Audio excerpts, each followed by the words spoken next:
तिरुपति बालाजी मंदिर में मिलने वाले लड्डू, जिन्हें प्रसाद के रूप में दिया जाता है, उनको लेकर आंध्र प्रदेश की राजनीति में हंगामा मचा हुआ है। तिरुपति बालाजी का मंदिर आंध्र प्रदेश के चित्तूर जिले में स्थित है और यहाँ करोड़ों श्रद्धालुओं की आस्था हर साल उमड़ती है।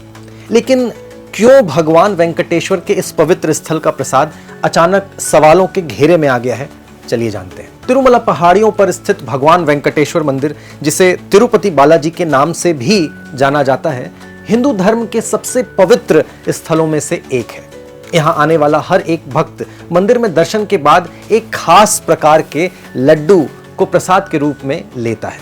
माना जाता है कि इस प्रसाद के बिना भगवान के दर्शन अधूरे हैं। इस लड्डू का इतिहास 300 साल से भी ज्यादा पुराना है और यह प्रसाद दुनिया भर में प्रसिद्ध है।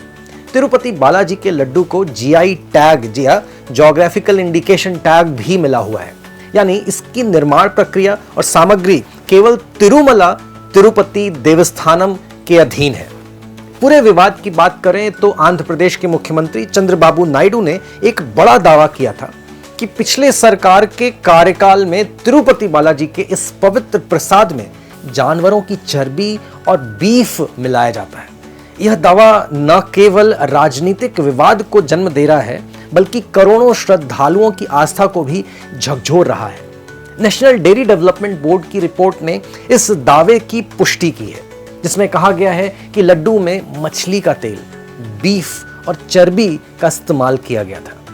इस खबर के फैलते ही मंदिर से जुड़े श्रद्धालु, धार्मिक संगठन और पूरे देश में हलचल मच गई, और होना लाजमी भी था। दरअसल तिरुपति बालाजी के प्रसाद की परंपरा 300 साल से भी ज्यादा पुरानी है। 1803 में मंदिर में बूंदी को प्रसाद के रूप में बांटा जाता था, लेकिन 1940 में इसे बदलकर लड्डू का रूप दे दिया गया। तब से लेकर आज तक यह लड्डू करोड़ों भक्तों के लिए भगवान वेंकटेश्वर का आशीर्वाद माना जाता है। इस लड्डू को बनाने की प्रक्रिया बेहद खास और गुप्त रखी गई है। इसे बनाने के लिए एक विशेष रसोई घर पोटू में पारंपरिक विधि का इस्तेमाल होता है, जिसमें हर रोज करीब 8 लाख लड्डू बनाए जाते हैं। तिरुपति बालाजी के लड्डू को बनाने की विधि दित्तम कहलाती है, जो सामग्री और उसके अनुपात की एक खास सूची है। वर्तमान में लड्डू बनाने के लिए बेसन, काजू, इलायची, घी, चीनी, मिश्री और किशमिश का प्रयोग किया जाता है। इस लड्डू को तैयार करने के लिए 620 कर्मी दिन रात काम करते हैं, जिनमें से 247